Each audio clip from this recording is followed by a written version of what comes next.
बिस्मिल्लाहिर्रहमानिर्रहीम, अस्सलाम वालेकुम। उम्मीद करता हूँ कि आप सब खैरियत से होंगे। तो दोस्तों, मैं हूँ मौज़म जाफ़री और आप देख रहे हैं हमारा चैनल एलिया कंसल्टेंट।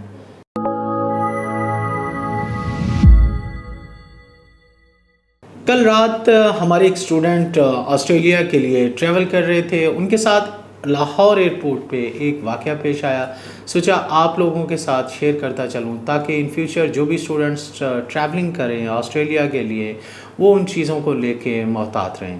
कल स्टूडेंट ने मुझे तकरीबन कांटेक्ट किया रात तकरीबन 11:30 का ऑलमोस्ट टाइम था।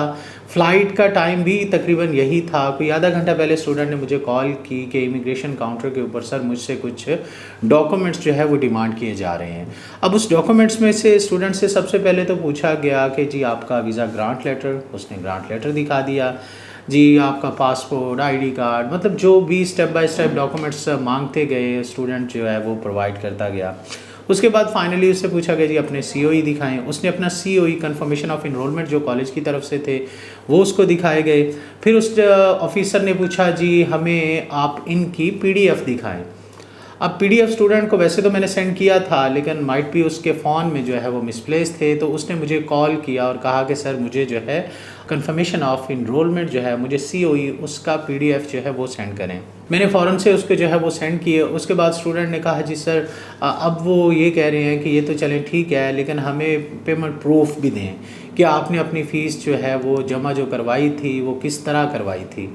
अब ये सवाल सुन के मुझे बड़ा अजीब सा लगा, क्योंकि अब से पहले सैकड़ों स्टूडेंट्स जो है वो ट्रैवल कर चुके हैं और आज तक किसी के साथ ऐसा कोई इशू सामने नहीं आया कि किसी भी ऑफिसर ने फ़ीस को लेके सवाल किया हो कि जी आपने कितनी जमा करवाई, कहाँ से करवाई, कैसे जमा करवाई। और स्टूडेंट से जब ये कहा गया जी फ़ीस का मुझे जो है वो प्रूफ दें कि आपकी जमा हुई है नहीं हुई, मैंने कहा कि बेटा आप उनको सीओई दिखाएं। हाईलाइट भी किया, सीओई को जूम करके उनको दिखाया कि यहाँ पे ये देखें कि यहाँ पे मेरी टोटल ट्यूशन फ़ीस कितनी थी कॉलेज की, मैंने कितनी फ़ीस पे की है, कितनी बकाया है, सारा कंफर्मेशन ऑफ इनरोलमेंट के ऊपर आप जानते हैं कि लिखा होता है। खैर उसने उस चीज़ को जो है ना वो डिनाई किया। उसने कहा जी नहीं मुझे जो है वो प्रूफ चाहिए कि फ़ीस आपकी कैसे जमा हुई थी। अब स्टूडेंट इस चीज़ को लेके परेशान और मुझे कांटेक्ट किया कि स्टूडेंट सर मैंने तो फ़ीस जो है वो ऑस्ट्रेलिया से जमा करवाई थी, अब इस वक्त टाइम का जो है वो डिफरेंस जो है इतना ज़्यादा है, कैसे मैं अरेंज करूँ फ़ौरन से, ऊपर से फ़्लाइट का टाइम भी बिल्कुल नज़दीक है, बोर्डिंग क्लोज़ हो जाएगी, तो मैं क्या करूँ।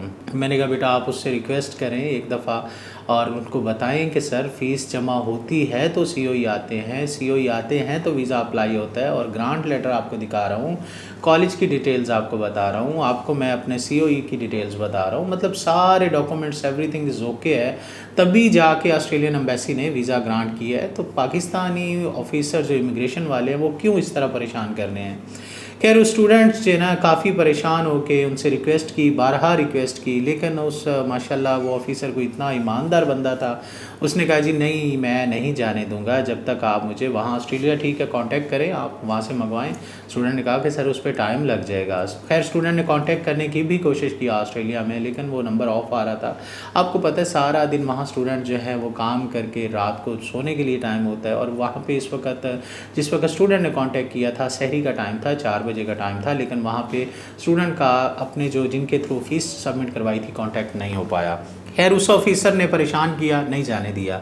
उसके बाद स्टूडेंट ने फिर मुझे कांटेक्ट किया कि सर अब मैं क्या करूं, मुझे नहीं जाने दे रहे। मैंने कहा बेटा आप एक दफ़ा फिर उनसे जो है रिक्वेस्ट करें, अगर आप मुनासिब समझते हैं मेरी बात करवा दें। लेकिन उसने मेरे से बात करने के लिए भी डिनाई किया, और फाइनली स्टूडेंट से कहा गया कि अच्छा जी एक शर्त पे जाने दूंगा, अगर आप $200 ऑस्ट्रेलियन डॉलर जो है वो मुझे पे करते हैं। स्टूडेंट ने कहा कि जी सर अब वो मुझसे जो है वो $200 डिमांड कर रहे हैं। तो मैंने कहा कि देखिए मैं अगर उसकी जगह पे होता तो 200 की जगह 400 भी देना पड़ता। लेकिन देखिए ये कंडीशन ऐसी होती है कि बंदा कहता है कि यार कुछ भी ले लो, मुझे जाने दो, मेरी फ़्लाइट्स जो है वो मिस हो रही है, ठीक है। और स्टूडेंट ने खैर थोड़ा सा स्मार्टनेस दिखाई। उसने कहा जी मेरे पास कोई डॉलर्स नहीं है, ठीक है, मैंने तो वहाँ पे जाके लेने हैं, अभी $400 है, वो जस्ट मेरा ट्रैवलिंग के एक्सपेंस हैं, तो मेरे पास तो अभी फ़ंड्स नहीं हैं और मैं नहीं दे सकता। खैर उस ऑफिसर ने मज़ीद जो है वो स्टूडेंट को परेशान किया, और फिर फाइनली इस फ़्लाइट से सिर्फ आधा घंटा 40 मिनट पहले उसको कहा कि अच्छा जी ठीक है अब आप चले जाएँ। तब तक मैं भी परेशान इतना रहा, स्टूडेंट के साथ मुसलसल कांटेक्ट में रहा कि अब क्या हो रहा है, अब क्या हो रहा है, क्योंकि मुझे इससे पहले एक्सपेक्टेशन ही नहीं थी कि इस तरह की भी कोई चीज़ हो सकती है। तो ये वीडियो बनाने का मकसद ये है कि एक तो वो अदारे जो लाहौर एयरपोर्ट पे जिन ऑफिसर्स की ड्यूटी होती है, प्लीज़ उनको थोड़ा सा ये कहें कि आजकल वैसे ही मुल्की हालात कैसे हैं, और ऊपर से आप जो बच्चे जो है वो अपनी आने वाले बेहतर मुस्तकबिल के लिए बैरून मुल्क सफ़र कर रहे हैं, उनको इस कदर परेशान किया जाए।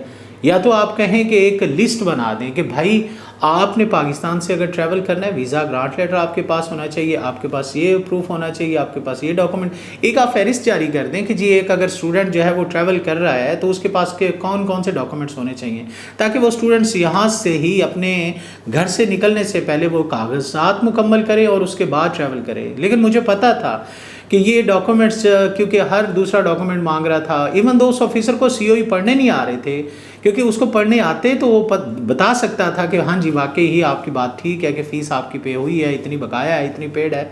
जबकि उसने कहा जी मुझे कैसे पता चल सकता है, कंफर्मेशन ऑफ इनरोलमेंट आपको पता है सबसे बड़ा प्रूफ होता है फ़ीस सबमिशन का।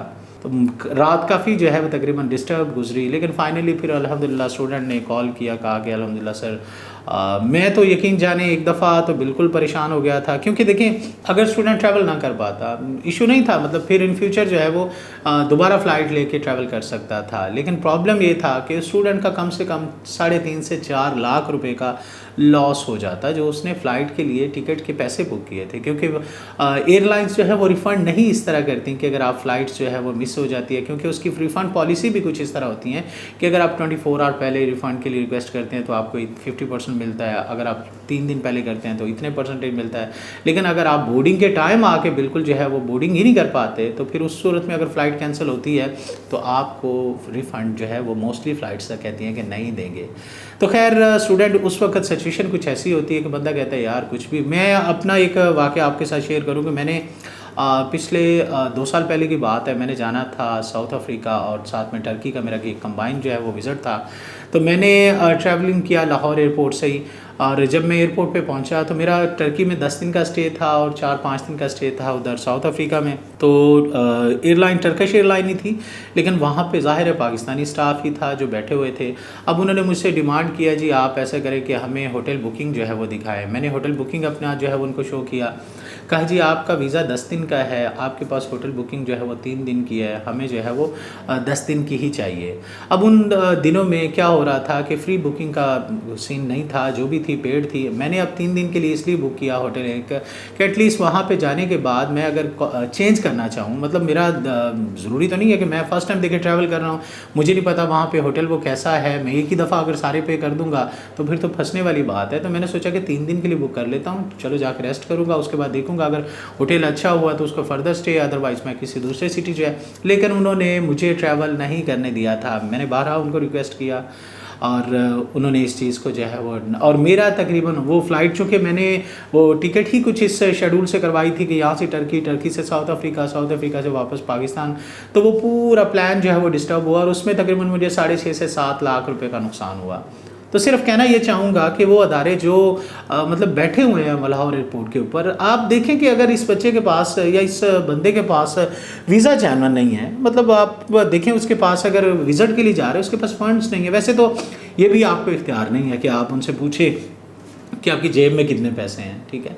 तो ये वैसे ही एक अजीब सा सिचुएशन पाकिस्तान एयरपोर्ट्स के ऊपर बना हुआ है। मेरी रिक्वेस्ट है उन अदारों से कि प्लीज़ इस चीज़ को थोड़ा सा समझें और स्टूडेंट्स को या उन लोगों को परेशान ना किया करें जो बैरून मुल्क सफ़र कर रहे होते हैं। देखें ये आप कि जो बाहर जो आपको पता है कि जो फॉरेन रेमिटेंस है कितनी इंपॉर्टेंस रखती है, पाकिस्तानी जो है वो हालात जितने भी बेहतरी की तरफ आते हैं इसमें मेजॉरिटी जो है हिस्सा होता है वो जो दूसरे मुल्कों में अपने पाकिस्तानी है वो जब पैसा भेजते हैं तो अपने ही मुल्क को जो है वो फ़ायदा होता है। तो आप खुदारा ऐसे जो है वो परेशान ना किया करें। बहरहाल स्टूडेंट ने अल्हम्दुलिल्लाह ट्रैवल किया और वो होपफुली जो है वो इस वक्त जो है वो ऑस्ट्रेलिया पहुंचने वाला होगा। तो बहरहाल अल्लाह इनको हिदायत दे, क्या कह सकते हैं। खुदा आपको अपनी हिफ्ज़-ओ-मान में रखे। Thank you so much. अल्लाह हाफिज़।